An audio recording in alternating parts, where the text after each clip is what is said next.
Welcome to an exciting new episode of Starfleet Boy, where we have a casual and informal discussion about Star Trek The Next Generation. Today's episode, Pen Pals. Doctor, Don't ask me to do the damn summary. I'll do the damn summary.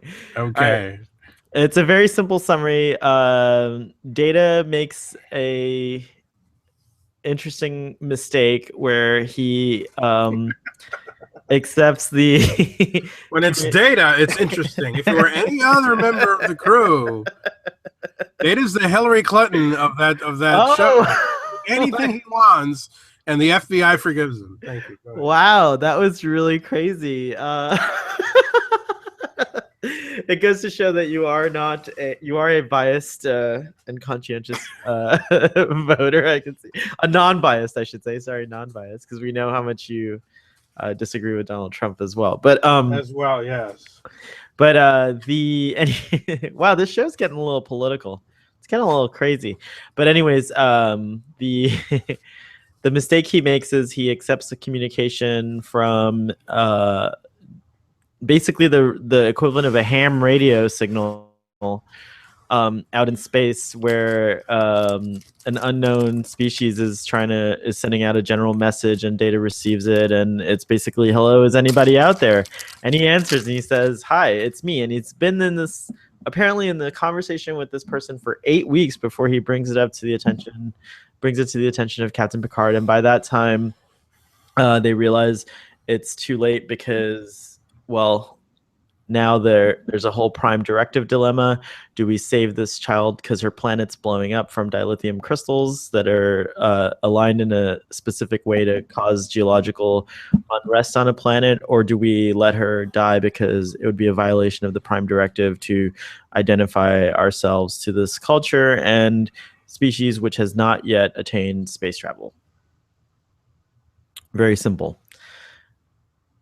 What was Data doing on radio frequencies? Like, is this just like a fun thing he does? Is he he said this is Okay, I missed that. He tells Worf, remember? He's got all that crap, and Worf trips. Oh, that's and right. He says, "Oh, this is it was just a weather experiment," So the first thing I thought of was the old ham radios, because this kind of thing probably happened a lot in the radio days of Earth.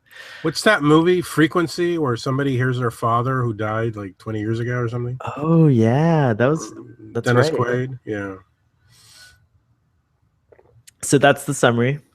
The crew decide to. I didn't finish. The crew do decide to bend the rules quite a bit, and they put the team. Basically, they cure the planet of its geological instability. There's a whole storyline involving Wesley having his first command situation, and Sarjenka's mind is erased. She'll never remember her contact with Data. Yeah, like that's not a violation of the Prime Directive, but okay, continue. and the episodes, that's it. That's pretty much it. It's I think it's a very philosophical, Prime Directive heavy episode. We've had a few of these now, and I ate it up for that. Other than that, it wasn't like, it wasn't the best episode. I agree with you. I think that's a perfect way of describing it. I think the Prime Directive scenario was very juicy. I liked the conversation they had in Picard's quarters. I've never seen a meeting in Picard's quarters. It was off the record. It was off the record. Realize that? Yeah. When they meet in the briefing room, that's on the record. But if it's in his quarters, it's off the record. Oh wow! Well, there was a lot of that. Actually, one thing I've always kind of enjoyed about Star Trek, and when we had our Star Trek 3 discussion, I think we talked about this too. It's just like this crew rallying behind, one individual maybe they made a mistake. Maybe what they're doing isn't exactly protocol, but this is a situation where like they're helping a friend, and that's obviously what we have in Star Trek 3. The entire crew basically jeopardize and put their careers on the line to do something that Starfleet would not approve of. Are you evoking Star Trek 3 to get me to like this episode? I'm not. Is that your I'm not trying to get you to like this episode, but I will say that the value of the episode is in its philosophy, and I think that, I agree. And so again, could the philosophy have been presented and staged against a much more exciting backstory or background story? Yes. So, well, what do you think about what was the decisions that were made? Tough. Really tough decisions. This was one of the few episodes where I really did feel a lot of I felt like Captain Picard had a really difficult situation. I was like thinking just like, well, okay, to get right into it, basically that moment when he interrupts Picard's writing Data and he confesses, that he's been talking to this alien for about 8 weeks and that like there's a lot of problems going on. It's part of this whole system has these geological instabilities, and the crew of the Enterprise is studying that. And they've been in the system for like obviously a few months now because that's how Data got involved with her. It's like 8 weeks or something. Yeah. Yeah.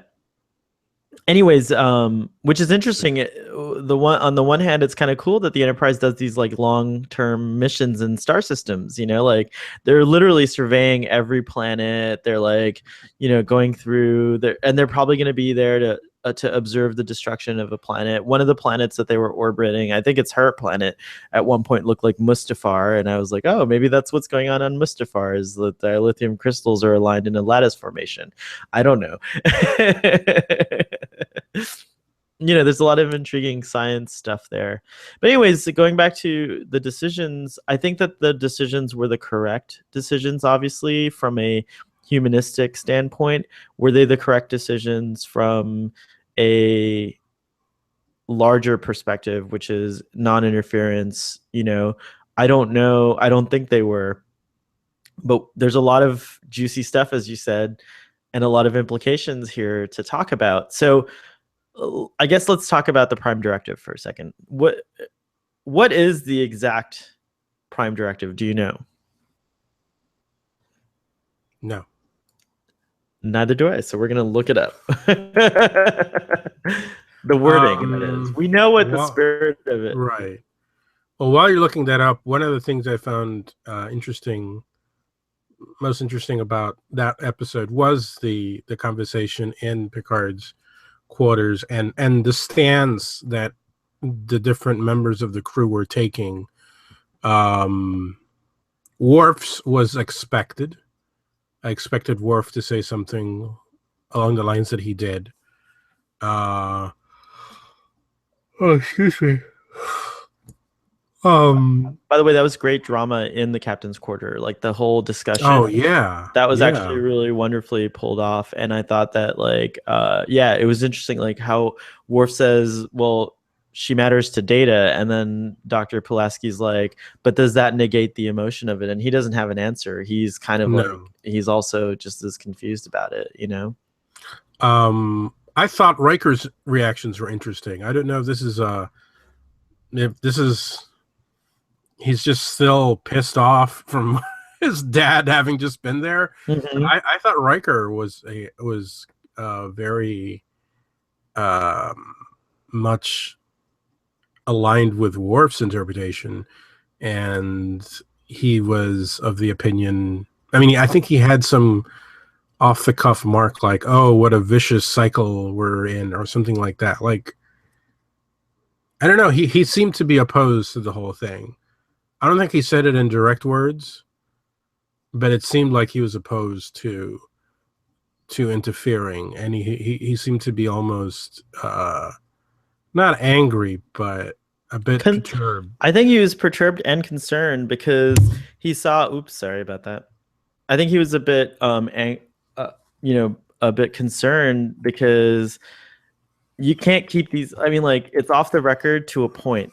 Do you know what I mean? Like, like originally it's just the bridge crew, basically the executive officers are involved in it already, and then O'Brien becomes involved in it later on, and he's like, damn, like he's like in that scene, he's like, O'Brien, take a nap.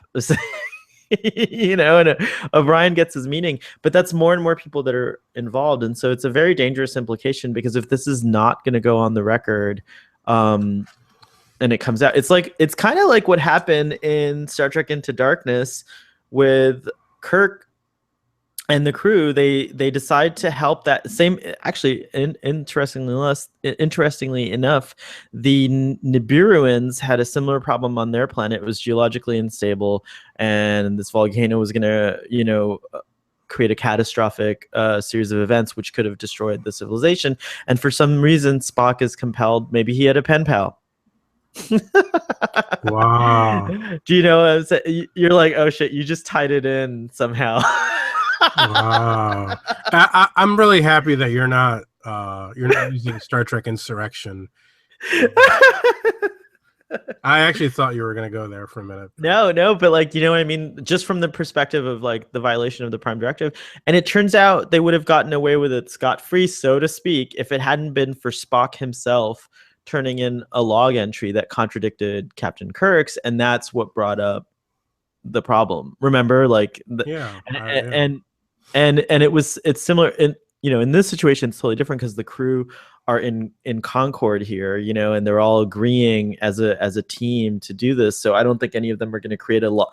I doubt Data's going to create a log entry about the mission unless it's in his personal log, and then obviously, So let me ask the question: why couldn't they have just made the decision to save the planet, but no longer contact the girl?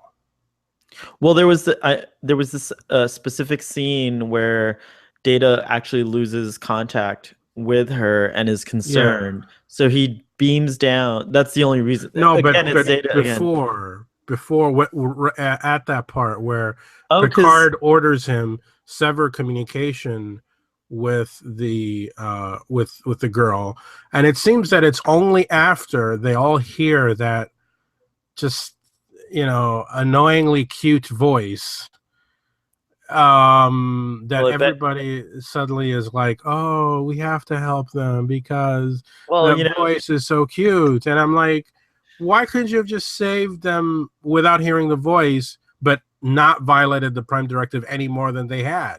Why couldn't they have pulled what you just pointed out was happening in Star Trek Into Darkness? They could have done it covertly without calling attention to themselves.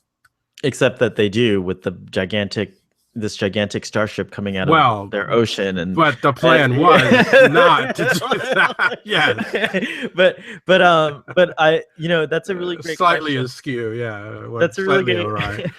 That's a really great question. I'm going to reference another show that we love that we don't often that we often evoke. Doctor Who. And I'm going to evoke. I'm very proud of you. A scene in the Star Whale episode where the Doctor is going over the riot act with Amy, and he's like, basically it's non-interference, right? Mm-hmm. And then he hears a child crying, and then Amy later on says, no interference, huh? Unless we hear a child crying. Like, it's just this kind of thing. There's something about children that causes us to want to be protective and want us to, and I think that's the writers, I think that was their intention here, is that they chose to make Sarjenka a child and give her this cutesy voice so that we could understand why the Prime Directive, why there's an argument there. Because it's true. It's like, it's different. It's different when it's a child. I've pulled up the wording of the Prime Directive. We should go ahead, if you'll let me read it here. Go.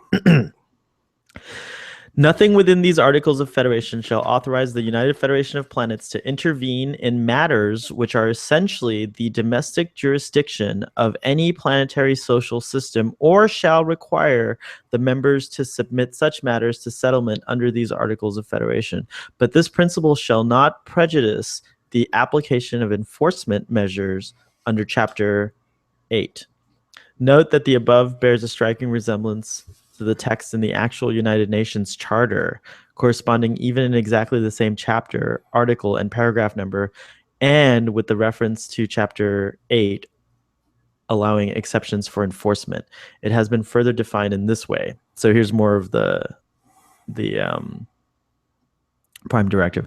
As the right of each sentient species to live in accordance with its normal cultural evolution is considered sacred, no Starfleet personnel may interfere with the normal and healthy development of alien life and culture.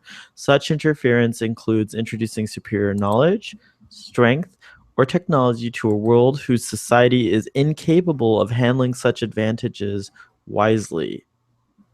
For Starfleet personnel may not violate this Prime Directive, even to save their lives and or their ship, unless they are acting to right an earlier violation or an accidental contamination of said culture.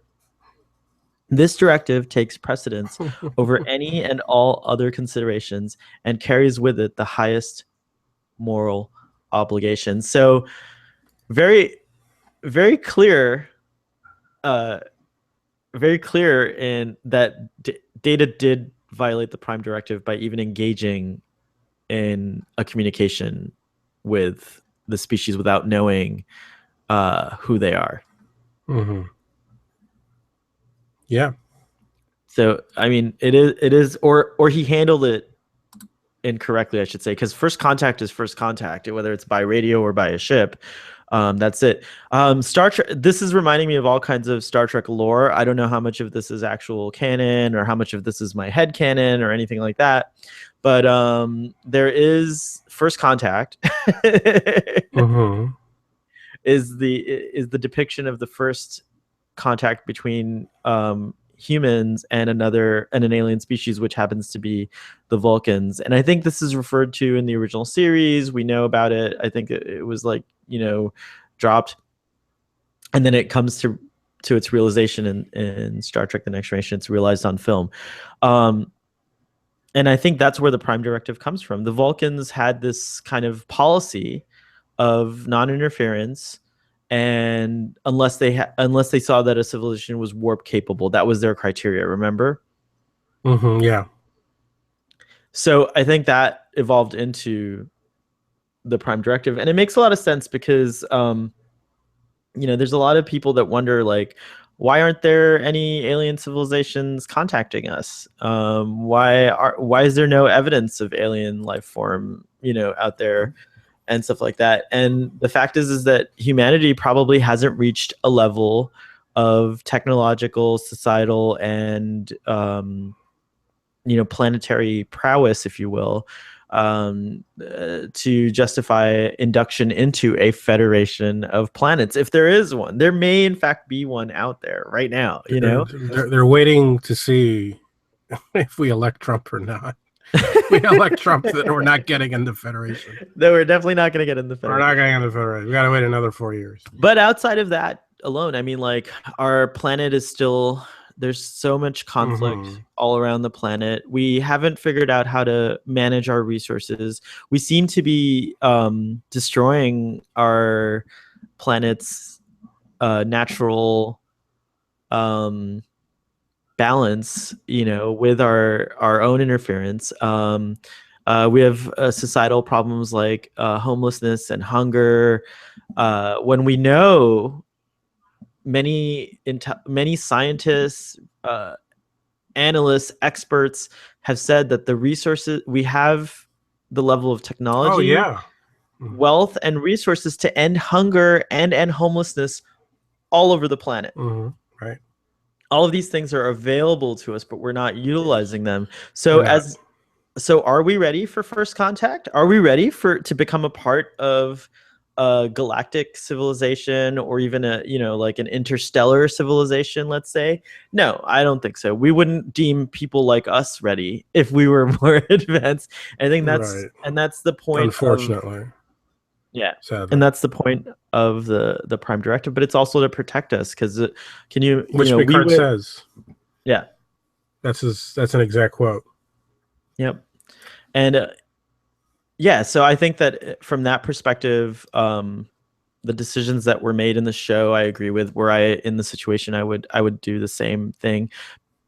If my first, my commander, if Commander Data came to me with the same question. Interesting thing. This is the first time we see Captain Picard riding a horse. Yeah. So we've been introduced to his love of bad pulp fiction, right? Like, And now we see he's an equestrian as well. We now see he's an equestrian. All these things pay off later in various ways. And archaeologists too. We've already gotten a hint of his archaeology. Right. So that I thought that was worth noting about this episode. No, yeah, and actually, I would go further and say that I thought one of the most interesting scenes was the part where Picard and Troi are walking to the holodeck, and their conversation about Troi doesn't want to ride the horse, and Picard's like, oh, but I would have thought of Betazoid and all this. And she has some line about how the Betazoids don't do well with animals because they get overwhelmed by the emotions of suggesting that, and which is, it's not a far-fetched idea, suggesting that animals are somehow because maybe they don't control their emotions in the way that humans do. It's overwhelming for a human or a being like a human if they're faced with the emotions of animals. This is something I've seen in other shows too. It's interesting. Yeah, I thought that was kind of interesting because then it begs the question. You look at Betazoids and they're obviously, on outward appearance, they look just like us. And even when you factor in their little, telepathy thing, okay, they have telepathy, but they're not so different from us. But they're very different. They're very different. And I think that this is established. You have to remember, and I think Doctor Who, again, we're going to go back to Doctor Who. It's really easy to forget how alien the Doctor actually is. Right. Because he looks like a human. And I think this applies to Counselor Troi too. And in the Icarus Factor, there's that one line about, she's like, humans are so strange. The fathers will always, parents think their children are always children, and even... it's true. It looks like in Beta Z culture, what we've seen so far, it's just like a different way of rearing your children, and even Klingons rear their children different. And Star Trek goes out of its way to point out that childhoods are very different and in alien cultures. And I thought that was an interesting thing there. And here it's further elaborated on. And I like that they do remind us that Counselor Troi is from another species altogether. She's not a human at all. Yeah. Betazoid kittens. What do you think those things look like? Betazoid kittens. I wish Emma were here. I would love to hear her input on this. Going even further back to the episode where they steal the children from the Enterprise. Right. And when they're negotiating with that race, Troi is the one who makes the comment that humans or Terrans, I forget which term she uses, are very attached to their children. But she doesn't say we, she says humans, like saying humans, right? They, making the distinction once again that she is not human. And I thought that was, I know it's a small little thing, but I like the fact that the episode in that small scene brought up the fact, reinforced the fact that she isn't, that she isn't human. Yeah. And again, telepathy, there are other TV shows where we see people with telepathy. So, and there are even humans with telepathic abilities. I mean, going back to the original pilot, the second pilot of Star Trek. So even telepathy is not something that is considered necessarily alien, but I do like it when they bring up the alienness of Troi in the show. I think it enhances her character. Right. And it's fun to imagine. It's interesting to imagine and fun to imagine how different it must be to grow up where everyone's minds are essentially open You know, imagine raising a kid and like being able to read their minds and like understanding not just their emotions but their thoughts as well. And as we know, Counselor Troi is half human, right? If I'm not mistaken. Right. So that's why with you know, Loxana can read minds. Like she can actually read the thoughts of other Right. of other beings, but Deanna is somehow limited because of her She's empathic. Right. She's empathic. She can read emotions more than minds, even though she's trained Commander Riker to telepathically communicate, and she can telepathically communicate with her mother. So she's trained in telepathy, but she's not. It's not a natural thing for her, and apparently it can be taught because Riker and Troi have a telepathic connection. Mm-hmm. So that's an interesting thing there as well. You know, it doesn't work with everyone. It only seems to work between her and Riker, but that's pretty fascinating in and of itself. And again, it's very similar to Ilea and Decker, because I think the implication. Oh yeah, of course. You know, there is that. So yeah, good call. As you can see, I'm focusing on minutia. I'm actually impressed. So tell us what you really think of this episode. Because I'm avoiding the elephant in the room. Sarjenka? This episode sucks. What? But no, seriously though, what sucked the most about this episode? Like, what did you dislike the most? Well, there's obviously two plots, right? There's the Wesley plot, which I thought it had potential, but they really lost me on the scene where Wesley is standing outside the door of where he's going to have his first meeting with his team. His team, right? And he encounters Pulaski, and they actually have an exchange that, you know, wouldn't have been, you know, you could have imagined him having with Dr. Crusher, you know. It was a very nice moment. But then the drama of the scene is completely, I mean, you never see him walk in. You never see what happens. I mean, I couldn't believe that they actually cut away, and I don't even remember what they cut away to. But it's just, probably Sarjenka. But I mean, it's just, I can't imagine a modern show doing. I can't imagine any show doing that. I mean, it just completely changes the drama of that scenario. And every time he would encounter these people, there was just no friction, really. It was just kind of like very pat. And then even that part where the guy says, oh, well, you know, that's 5 hours. We don't have to do that.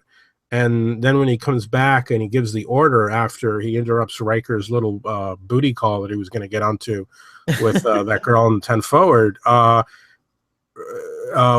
Wesley's like, I order you to do this. Well, he didn't say I order you. He just comes in and basically. He just comes in very directly. Says, I want this done. And the guy's like, okay. And that's it. And then we have that very cheesy Wesley smiling. Oh, look. And I was just like, God, man, that was just really lame. Like there's no point to it. Wesley learned nothing. I really don't think Wesley learned anything. And then I think the writers of the show are further confused by Wesley, or they were confused, because, you know, going back to season 1 and the Traveler, it just seemed like Wesley's path was sort of like on this, you know, engineering, science, techie route, but yet now he's being groomed for command. I don't get it. I don't know. I just thought the Wesley plot was just crap. I mean, I think what's not clear in the situation is that as an ensign, he's probably supposed to be exposed to all the different tracks that you can follow in Starfleet, you know, and one of those is science, engineering, medical, and command, right? Basically. Oh, and security. Sorry, it's like five places you can go on a starship. And I think it's important to note that, like, you know, just like with any school, you're kind of exposed to a general curriculum and then you figure out which track you want to be on. So maybe that's just that's the closest thing I could say to chalk it off to. I will agree with you, however, that I didn't feel particularly like involved in the story on that level. Again, what was interesting about the story was the Prime Directive and sort of the mechanics of how that worked and the decision making process and like what's the crew going to do now. That was all very cool. But like as far as the story of Wesley having a struggle in with the team, I think that that wasn't necessarily like something that while it's something that we all kind of have gone through. It's relatable. It's relatable. I don't think it was just. I agree with you that the execution was poor, and you're right. Like that would have been a great moment to expand upon and kind of go into further. But I mean, remember we do have limits on how many minutes we have, so maybe they couldn't make it work. That being said, the other story, the story, while it's endearing and they certainly go out of their way to make Sarjenka look cute, and some, she's alien enough. I thought she was cool. I thought the really long fingers and stuff like that, it was like, it definitely established her as an alien, and her forehead, and like, she definitely didn't look human. She looked humanoid, and I love that. And everything about it, but we didn't see any of her family. We didn't see her civilization. It just seemed like a planet. That was the part that kind of like, I don't know how she's allowed to just be so isolated. Didn't she talk to her parent? I mean, she's a little girl. I can't imagine for 8 weeks talking to a stranger on a radio. I could. Could be kept secret. Of course. Are you kidding me? E.T. Wow. Oh, that's right. Hello. I don't know. I work at a high school, so yeah, it's totally believable. So people are like so you're saying like you can I There's guess worse things. Well, that's high school age. She's like way younger. She's like 6 or 7 in my opinion. And I told my parents everything I was doing. I was a good little kid. But anyways, there's like all these things. Like I don't know why we didn't meet her family. It's just all very convenient that Sarjenka is solitary. It is very convenient, and that they're able to just kind of tuck this little incident away by erasing only her memory. Well, that was the most disturbing thing of the whole episode, and I know that mind wiping is something that pops up every once in a while on Star Trek, and in science fiction in general. It's actually a very right. The Men in Black, like there's a lot of, and it's just also very urban legendy too, because we do have a lot of people that believe mind wiping is something that you can do right now. Like there's a lot of conspiracy theorists that think the government is capable, or many governments are capable of this kind of thing. But anyways, go on. Excuse me. Gosh, just pick up the burp I just did it? I hope not. No, it's okay. We burp freely on Starfleet Boy. I'm sorry, forgive me. But I thought the mind wiping was just, I don't know, I just thought it was disturbing. And I mean, they wipe Worf's brother's mind later on in Deep Space Nine, which I also find kind of disquieting, and I memories are just something you have to deal with. I don't think it's very easy to just say, oh, we can just wipe it. So I think the show was very cavalier about it. I do agree with you that was disturbing, especially a child.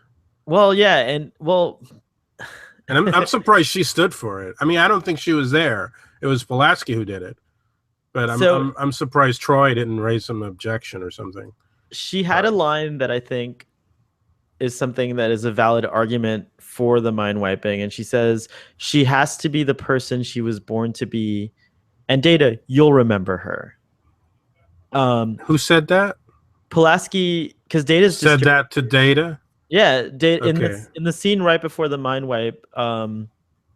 Data's like, but Doctor, she'll never remember all these things, and he's just as perturbed about it. Data's on our side on this argument, But then her line to him is, Data, she has to be the person she was born to be, and besides, you will remember. And I think that that's an interesting point. But again, it is still disturbing.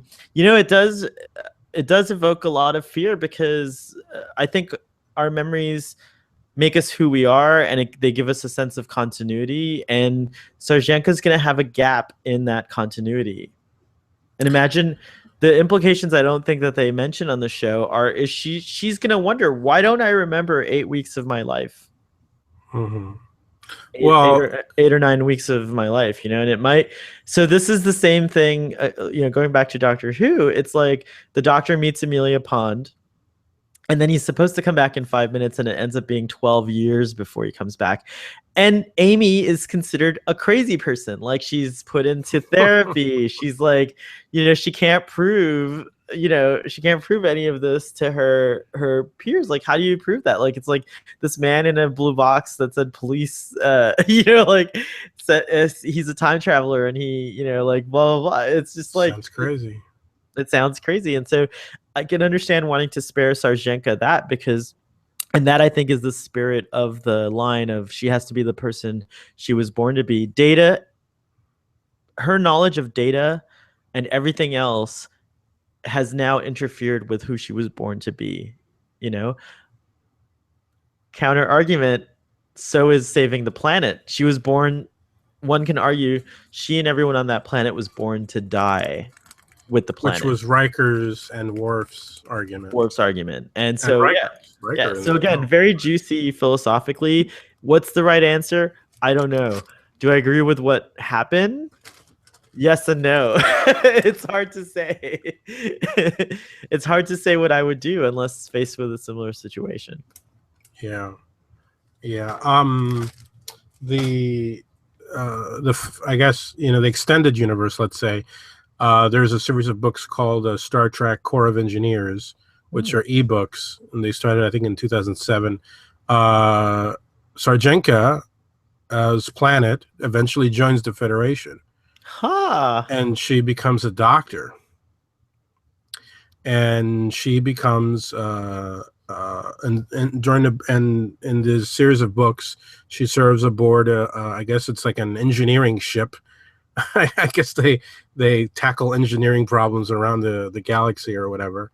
And eventually she rises up to being chief medical officer.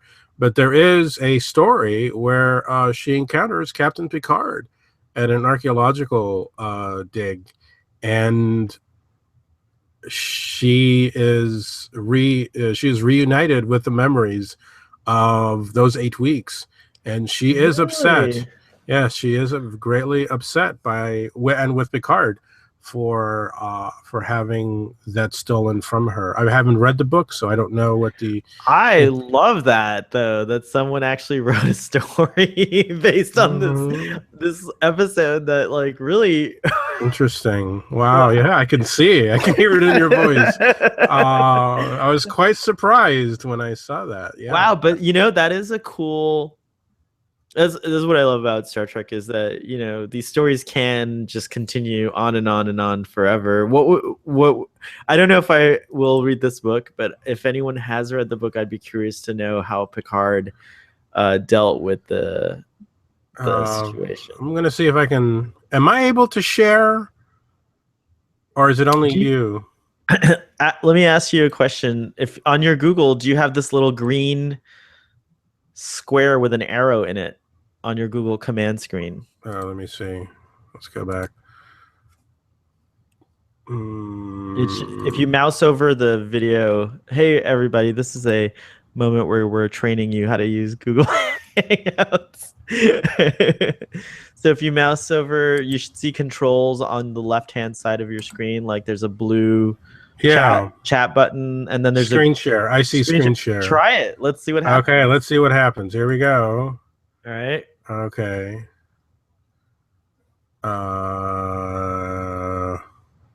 Okay, but I have to find the thing first, don't I? Okay. Yeah, you have to pull it up on a web page or whatever. Okay, hold on. Oh, I just saw myself on your screen. Okay, So so it looks like you're queuing it up, but I think you have to hit present to everyone to share it. But oh, now you don't see what I'm sharing right now? you have to have that screen clicked on. Click on the screen you want to share. I am. I thought I was. I just see myself. You're sharing it. Oh, then I'm not able to. No, you Okay. are. You're doing it. You just have to open a new tab or whatever. What are you trying to share? Now I'm trying to get back to you. I don't. Oh, just hit up at the top. You should see done or something like that, like or cancel. Yeah, I see it. All right. Okay. You are screen sharing. But how do I put that thing? Well, don't worry about it. I'm going to unshare. I just saw myself from the future. Our, That's so weird. are we're back to normal now, right? Yeah, we're back to normal now. Okay. Well, the name of the book is Remembrance Of the Daleks. It's Star Trek Corps of Engineers Remembrance of Things Past. And it's written by Terry Osborne, and it's actually 2 books. And does Terry Osborne have anything to do with this episode? No. Okay. No. But Sarjenka is featured on the cover of book 2. Let's take as well as Data. Apparently Data is there. So is it Data, Sarjenka, and hold on, Remembrance? Some blonde woman. I don't know who that is. But it's Remembrance of Things Past. Oh, here we go. Okay, I'm gonna go ahead and oh, okay, go ahead. Do the screen share for you. Thank you. I found it. Doctor. Okay, here we go. And then, so when you hit that screen share button, a window should pop up that shows you all the windows you have open on your desktop. Right, yeah. Mm-hmm. So you click on the window you want to share. You shared my window. You shared the one that had me in it. Oh, I get it. Right. I use tabs and not windows. Right. That was my mistake. I should have had it in a different window. Window, correct. And then right, I was using a tab. Right. And then once you do that, like right now, you should be seeing it.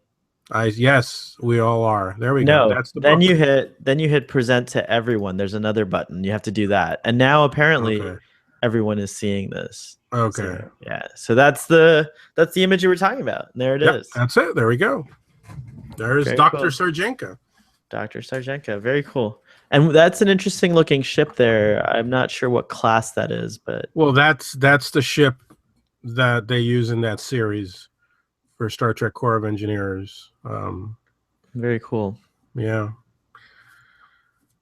Well, there's another thing you wanted to present. Is that ready, or is that something we're going to do? Oh, yeah. I mean, are you sure you don't want me to save it for... Because now I feel bad. I mean, although I don't know when we'll... What season did it pertain to? See, I wanted... Okay, folks, I wanted to jump ahead and review a season 7 episode today because I have a toy from the episode Tapestry, and I thought it would be exciting to open the toy on the discussion of that episode. But see, I don't know. I just don't feel right opening it on. I mean, here, let me show you. Would you save it until we did the? We'll just show it, and then you know what's cool? You could show. Oh, it's a Nausicaan. Mm-hmm. It's a Nausicaan, and what it is that I want to give you. It's your fault that I bought this, and I know that all these recent purchases are your fault. Are my fault. But I also want to credit you with getting it so cheap. I was recently at a convention that had a very poor showing, but there was a guy there who was selling his toys, and they were his toys, and he had a bunch of Star Trek stuff, and he had a box of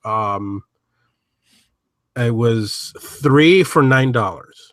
Wow. I was like, oh, okay. So I'm looking through it, and we started talking, and well, long story short is I told him, you know, these toys, because he was like, you know, when you're selling stuff, if you're selling to a collector, you have no problem saying, like right now, you look up this figure and it's going for like $20 on eBay. Right. And you have no problem just, you know, doing that. But when the collector sees that you know, like me, I'm actually going to open this and, Right. and play around with it here. You know, I'm going to be like, you know. Oh, Mugatu. That was the Mugatu, right? Oh, you saw that? Yeah, I got it from that guy. Oh, cool. When I told him about this show, I told him I was Starfleet Boy, and I said, look, I'm buying all this Star Trek stuff now. Because what I do is I put the figure on the microphone. So now I'm looking for stuff. I already have a ton of Star Trek stuff, but now I need more because I want them to be themed to the episode. And he said, oh, well, oh, that's really cool. You know what? The ones that are up here, you can throw them in that 3 for $9 deal. Because Wow. this is worth more than what I paid for. So as a matter of fact, and the same as this one. This one, if you go online, it's you see some people asking for a lot more. And but I was honest with the guy. I said, oh, I'm gonna go home and open them up right away. I think you should unbox it today, and then he'll make his first, and then he'll make an appearance on the Nossigan episode when we get to season 7. All right, well, might be in a few years. I just want to warn you. I don't know. We're pretty That's quick. why I want. Yeah, I know. You know which one I was gonna save? I was gonna save Sarek, but then Emma asked me to open up Sarek first. Of course. And I was like, oh, because Sarek was coming up. Yeah. So here we go. I don't know if you get all these plastic sounds. We do. We definitely do. Oh, cool. So it's an unboxing. Wow. An unboxing on Starfleet Boy. That was cool. Wow. Oh, here, I don't know how well you can see him there, but there is a Nausicaan right there. Very cool. I didn't even know. So what year did this figure, was it released? This was released after the 7th season. So it sat in that box for this whole time, and you liberated.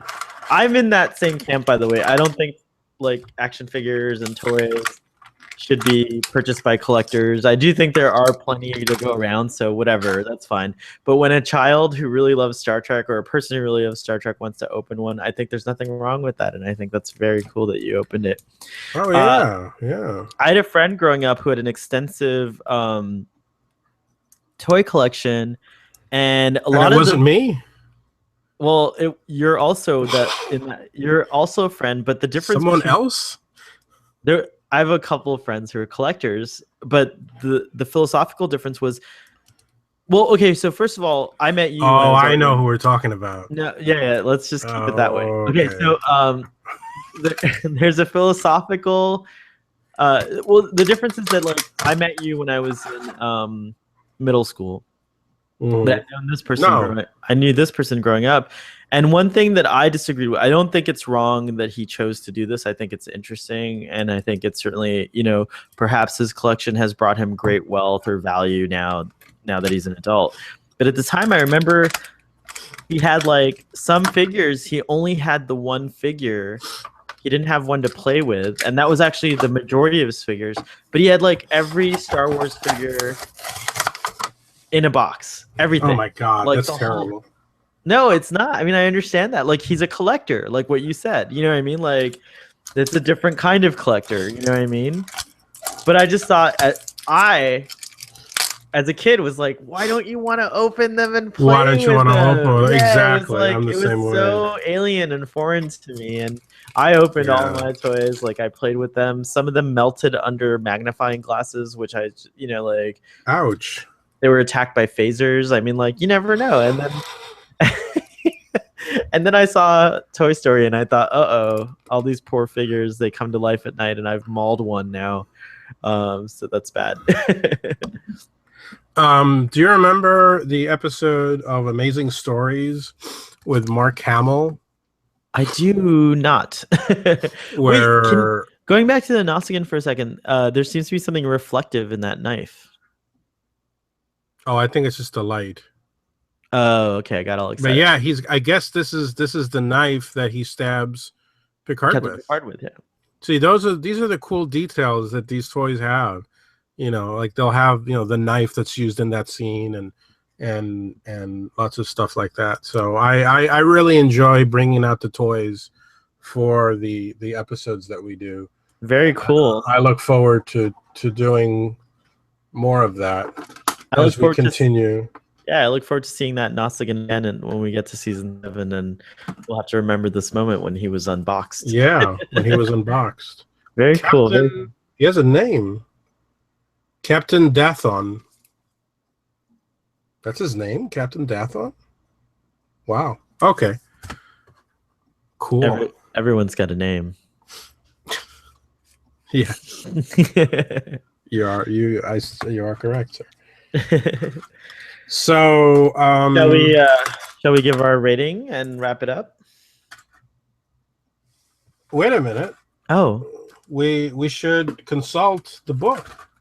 Oh yes, we forgot the book. Once again, Star Trek Next Generation Companion, written by the great Larry Nemec. We should invite to Starfleet. Is it Nemesek or Nemec? Nemec. Oh, Nemesek. You're right. Yeah, thank you. I forgot that other E. What does it say about pen pals? It's very dark here in the TARDIS. Yeah.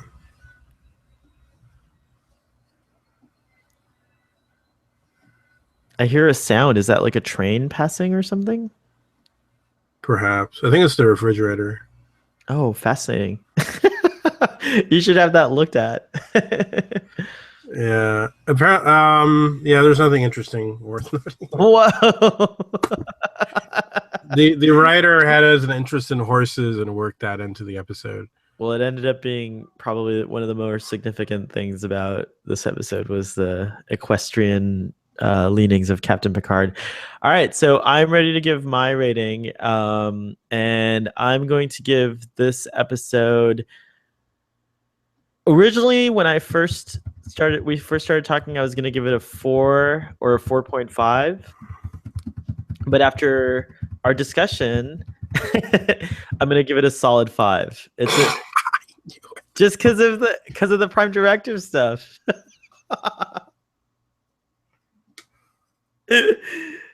Sometimes that happens. Sometimes our discussions make me like something better than before, and apparently sometimes it makes people like it less than before. So, what's your rating there, Doctor?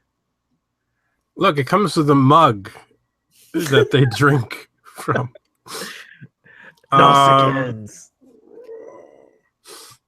I give it a. You were right originally. It's a 4. You were originally correct. We didn't really discuss Data's negligence as a Starfleet officer. I thought it was a terrible Data episode. I think it was. Hold on, Khan is loose in the streets of Starfleet headquarters. We have to wait for the Starfleet. Oh wow! Starfleet police to handle the situation. Was Data the right character to have this? Because the mistake, it could have been Geordi, it could have been Worf, it could have been it could have been any character. Do you think it was right that the android, who you would think is incapable of making a mistake like this, do you think? Well, it's not. I wouldn't term it. It was not a mistake in terms of. I mean, Data did what I would have done. Obviously, I would have wanted to help the girl. I'm in favor of helping the girl. Let me just state that categorically.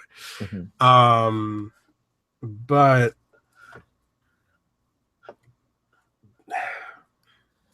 it just seems like everybody just went along with it. So it just seems like there are others. Like, let's go back to the episode where Crusher, the people who were hooked on drugs, right? Crusher was like, let's just give them the antidote, and Picard's like, no, we can't. And Picard found a very elegant way of getting out of that situation, right? But he doesn't in this episode, and it just seems that he doesn't because Data decides to play the voice of the girl, so everybody can suddenly go, oh, And it's just like it's so emotionally manipulative on his part. It's On like Data's part? on Data's part. It's like But I don't know that he scene where remember when they think that Picard destroyed that Ferengi ship, right? And Data finds the damning evidence, and Riker Data's like comes up to Riker and he's like, shall I notify Starfleet? Commander? It's like, dude, calm down. Yeah. You're not supposed to have emotions. Why are you being such a dick? It's like is being dick an emotion? Being a dick is an emotion. I think he seemed to be enjoying that a little too much. I got the impression in that scene that Data was trying to locate the frequency. Oh, that's such bullshit. No. She just happened to be broadcasting. Data. Where are you, Data? Come on. Oh, come on. Please. Well, it goes back to my comment. Okay, fine. 4.5. 4. I give it a 4. It goes back to my comment earlier, though, that it was that is the part where this episode fails, is that it's all too convenient. Everything's a little too convenient. But again, I get it. They're trying to tell they're trying to, like, bring up these great philosophical questions. It's just the backdrop under which it was. So it's a weird episode, and on the one hand, it's mixed. It's like on the one hand, there's so many great things presented in it, but it just doesn't. It's not compelling enough, I think, to be remembered. As you forgot this episode, so yeah. But I will say this: previous to this rewatching, you were just like, you didn't even want to record this episode. You didn't even want to talk about it. You wanted to go ahead and skip to the next one. And now we've had like pretty much a pretty lengthy discussion about it. And I would say that to me proves that even the bad episodes have something of value to. I will admit to that. I would probably have given it a 2 without having rewatched it. And it got raised to a 4 because I'd forgotten that scene where they're in Picard's quarters. I thought that was the highlight of the whole episode, and then followed up by the Picard riding the horse. Mm-hmm. Very cool. So it sounds like you're getting allergies or a cold. And I'm holding back like this enormous just sneezing fest. So I'm sorry. No, we're gonna just. Thank you for another wonderful discussion here on Starfleet Boy. Live long and prosper, Doctor, and we'll see you next time. There's a Nausicaan.